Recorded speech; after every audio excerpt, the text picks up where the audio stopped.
Pada suatu hari, Pak Akbar, warga kecamatan Ondel-Ondel, merasa ada yang tidak beres dengan kesehatannya. Suhu badannya tinggi sejak siang hari.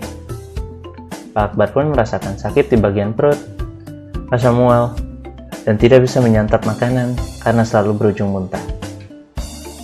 Karena kondisi Pak Akbar yang tidak kunjung membaik, malam harinya, Bu Arsita, istri dari Pak Akbar, memutuskan untuk mengantarkan suaminya ke unit gawat darurat RSUD Kecamatan Ondel-Ondel. Sesampainya di UGD RSUD Kecamatan Ondel-Ondel, Bu Arsita segera mencari pertolongan dengan panik karena kondisi Pak Akbar yang kesakitan. Beruntung, seorang dokter jaga, yaitu Dr. Rina, melihat kedatangan mereka. Dr. Rina pun dengan sigap segera memeriksa kondisi Pak Akbar. Selamat malam, Bapak, Ibu. Perkenalkan, saya Dr. Rina yang berjaga hari ini. Ada yang bisa dibantu? Iya dok, tolong dok. Suami saya sejak sore demam, perutnya sakit dok. Oh, Bapak ini ya? Bapak siapa Pak namanya Pak? Silakan Pak sambil berbaring di tempat tidur ya Pak. Pak siapa Pak namanya? Dok. Ya dok, cepat dok. Tolong, ini sakit sekali dok. Iya Pak. Ya silakan berbaring dulu Pak ya. Sambil saya periksa, Bapak sampaikan keluhannya ya. Oke dok, siap. Dibuka Pak, perutnya dibuka. Perlu buka baju dok? Iya. Itu tidak ditutup kiranya dok? Iya, sekarang bajunya dibuka, nggak perlu ditutup, bentar aja Pak. Ya oke, baik dok kalau gitu. Saya periksa ya Pak. Ya.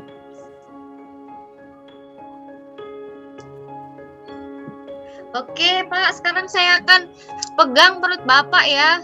Bapak tetap dibuka perutnya.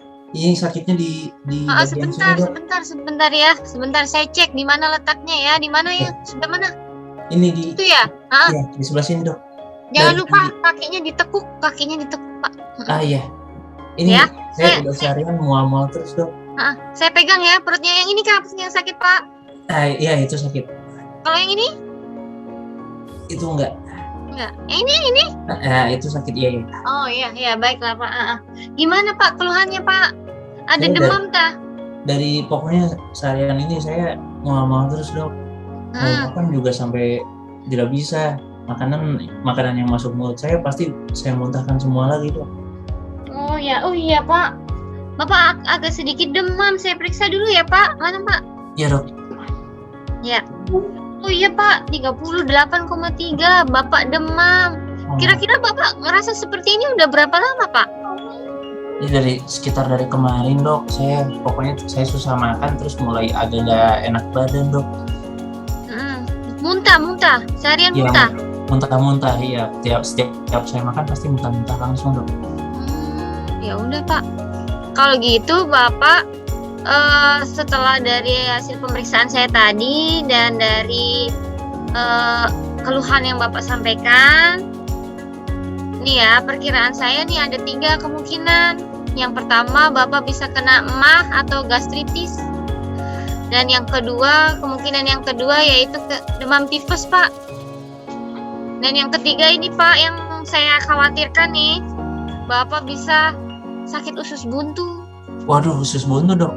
Nah, oleh karena itu untuk memastikan mana yang sakit, lebih tepatnya diagnosa apa, Bapak saya cekkan lab ya untuk pemeriksaan penunjang biar tahu nih mana yang sakit, penyebabnya apa gitu ya Pak ya.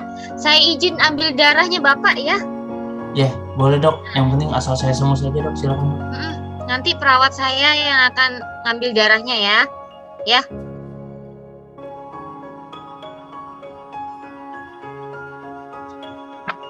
Bapak, ini hasil labnya udah jadi ya.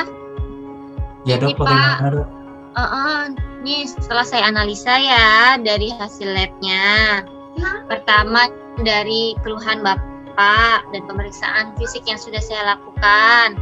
Serta ini hasil labnya. Ternyata Bapak benar sakitnya demam tipes. Oh tipes ya dok ya? Demam tipes. Ini Bapak mungkin kurang istirahat dan kurang menjaga kebersihan makanan ya. Nah, biasanya demam tipes ini bisa aja sih pulang ke rumah, ya nggak usah dirawat bisa. Tapi karena Bapak muntah terus nih, muntah setiap kali makan, muntah setiap kali makan, muntah. Mau minum obat pun saya rasa seperti itu. Jadi baiknya nih Pak, Bapak istirahat di rumah sakit, dirawat di rumah sakit, ya. Bapak bisa istirahat, terus dapat infus, ya, sama obat-obatan yang dilewatkan di infus, biar Bapak nggak muntah, gitu ya. Apa Bapak bersedia? Iya dok, silakan dok. Tapi mungkin Bu Dokter bisa tolong kabari istri saya aja ya. Oke. Ibu ini istrinya ya? Iya dok. Bu, ini Pak Akbar sudah saya periksa. Sudah saya cek labkan juga. Dan Pak Akbar juga sudah memberitahukan keluhannya apa tadi ya. Ini jadi saya simpulkan Bapak kena tipes. Nah, Gitu, dok. karena Bapak muntah terus nih, muntah terus makan nggak bisa. Jadi saya sarankan Bapak rawat inap di sini, istirahat di rumah sakit. Baik, Ibu dok. sebagai keluarganya bersediakah? Bersedia dok. Saya ngikut. Oke. Kalau gitu Bapak sama Ibu udah bersedia dirawat di sini.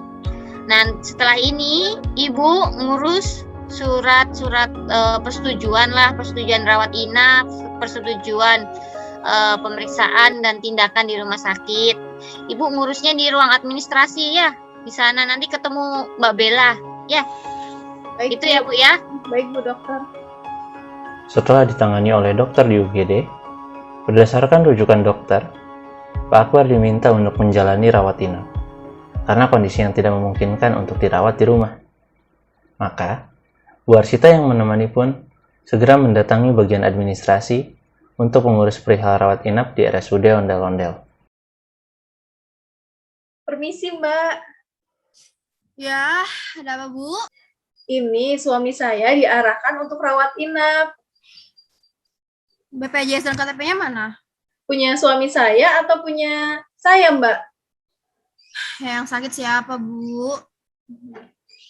Oh iya, maaf Mbak, saya tidak tahu. Sebentar Mbak.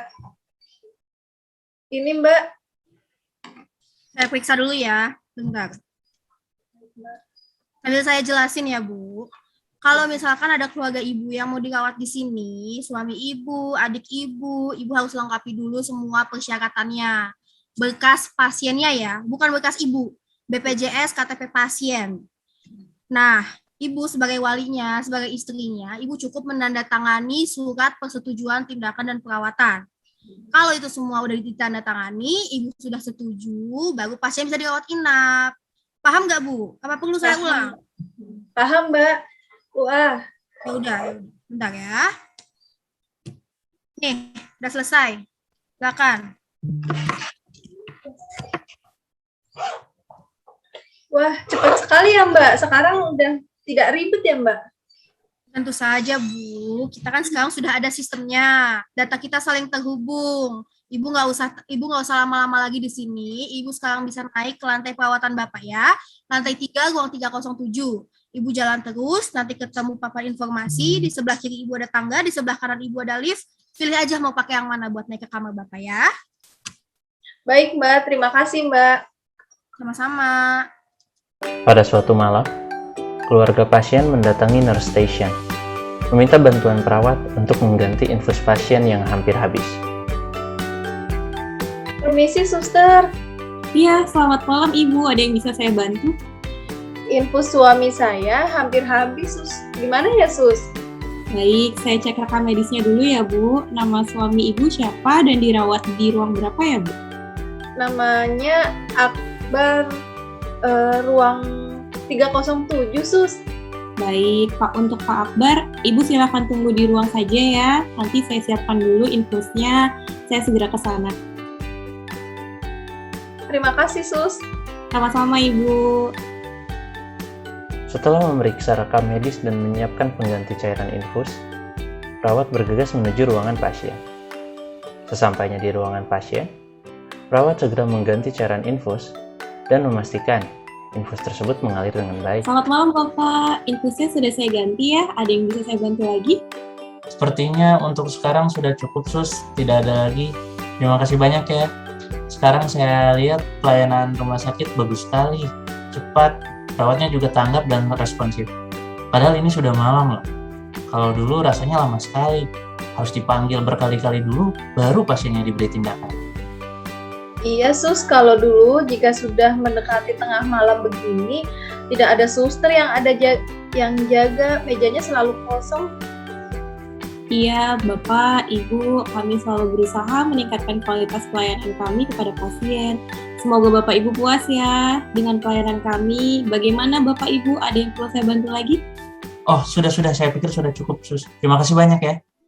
Baik, Bapak Ibu, selamat beristirahat. Kalau ada yang perlu lagi, segera panggil saya di intercom ya.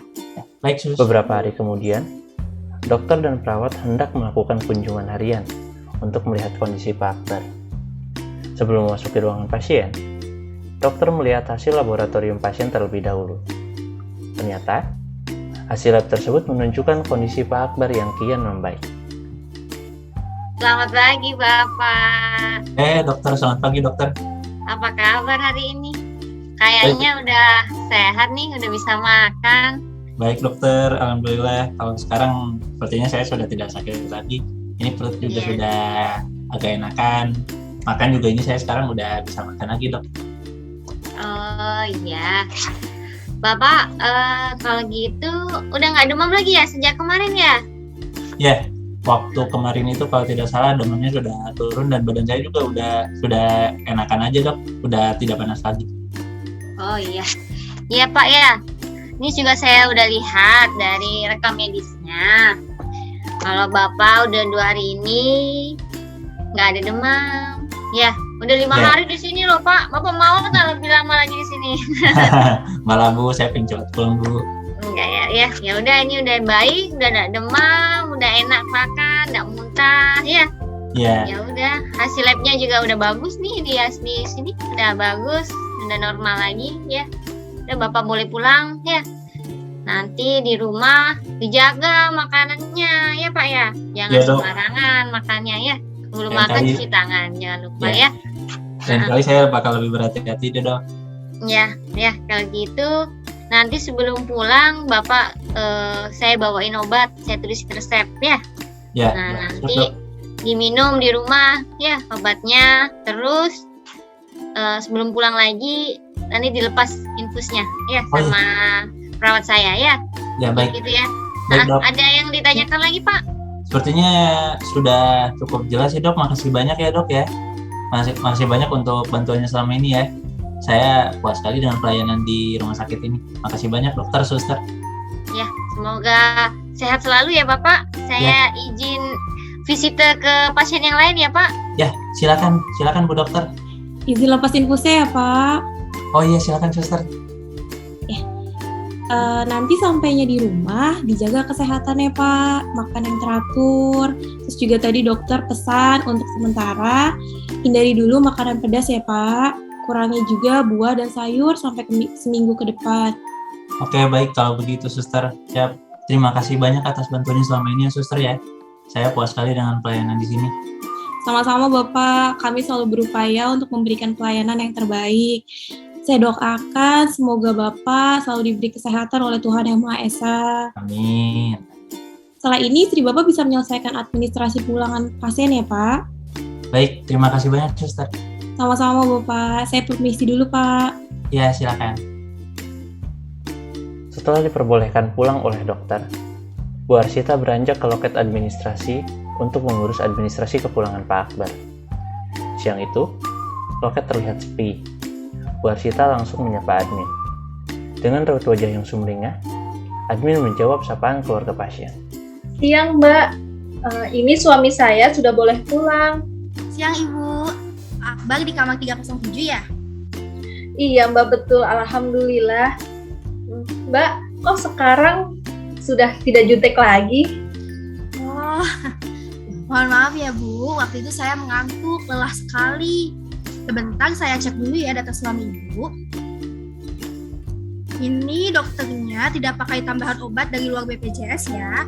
Jadi semua biaya sudah termasuk tanggungan BPJS. Ibu dan bapak bisa langsung pulang. Oh begitu, serius ini Mbak, saya tidak perlu bayar. Tidak Bu, semua ini gratis dan masuk tanggungan BPJS. Ibu bisa langsung pulang, hati-hati di jalan ya Bu, dan jangan kesini lagi. Maksudnya apa Mbak? Maksud saya, ibu bapak sehat-sehat ya, supaya tidak perlu lagi di sini. Oh ya sudah, terima kasih ya Mbak. Bagus pelayanan di sini, dokternya baik, perawatnya sigap, Mbaknya juga memberikan informasi kepada saya secara lengkap. Komitmen pelayanan di sini sangat bagus. Saya merasa puas Mbak. Sama-sama Ibu, kami senang dapat melayani Bapak dan Ibu. Kami juga selalu berkomitmen untuk berupaya meningkatkan mutu pelayanan kami kepada masyarakat. Pak Akbar akhirnya diperbolehkan pulang dalam keadaan yang sama sekali berbeda dengan saat ia baru saja pertama kali datang ke RSUD Ondel-Ondel. Ia telah sepenuhnya sembuh.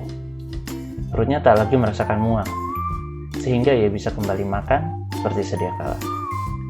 Dalam jangka waktu beberapa hari, pengalaman itulah yang Pak Akbar alami dalam upayanya untuk sembuh berkat bantuan para staf yang bekerja di rumah sakit tersebut. Tanpa pertolongan mereka, tidak menutup kemungkinan tanpa adanya penanganan yang cepat pada saat itu, nyawa Pak Akbar tak dapat terselamatkan.